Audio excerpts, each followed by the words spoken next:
क्रांतिकारी सुधारणा, राजकीय स्थैर्य आणि व्यवसाय सुलभतेमुळे भारत बनला जगातील सर्वात वेगानं वाढणारी प्रमुख अर्थव्यवस्था.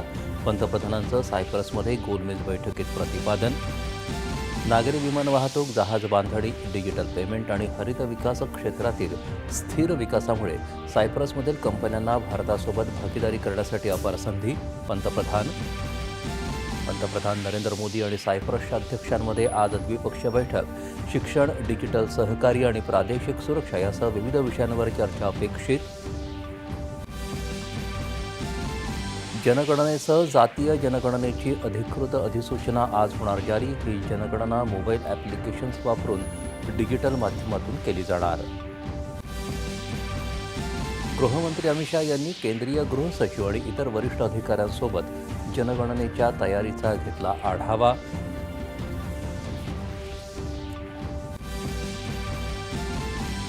इस्रायल आणि इराणमधील संघर्ष शिकेला. इस्रायलच्या हल्ल्यामध्ये 400हून अधिक इराणी नागरिकांचा मृत्यू. संघर्षविरामाच्या चर्चेला इराणचा नकार. अहमदाबाद विमान दुर्घटनेतील 80 मृतदेहांची ओळख DNA चाचणीद्वारे पटली.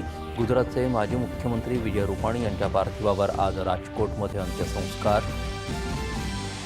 पुण्यात मावळ तालुक्यातल्या कुंडमळा इथं इंद्रायणी नदीवरचा पूल कोसळून झालेल्या दुर्घटनेत 4 जणांचा मृत्यू, 18 जण जखमी, 51 जणांना वाचवण्यात यश. बचावकार्य अद्यापही सुरू. कुंडमळा दुर्घटनेतील मृतांच्या कुटुंबियांना राज्य सरकारकडून 5 लाखांची मदत जाहीर. जखमींच्या उपचाराचा खर्च राज्य सरकार करणार, मुख्यमंत्र्यांची माहिती. राज्यातल्या नद्यांवरच्या सर्व पुलांचं स्ट्रक्चरल ऑडिट करण्याची उपमुख्यमंत्री एकनाथ शिंदे यांची ग्वाही. तर दुर्घटनेतील संबंधितांवर कठोर कारवाई करण्याचं अजित पवार यांचं आश्वासन. विदर्भ वगळता राज्यात सर्वत्र आज नवीन शैक्षणिक वर्षाला प्रारंभ. मुख्यमंत्री आणि उपमुख्यमंत्र्यांसह मान्यवर करणार विद्यार्थ्यांचं स्वागत. आणि राज्यात अनेक भागाला पावसानं झोडपलं. राज्याच्या विविध भागात आज मुसळधार ते अतिमुसळधार पावसाचा इशारा.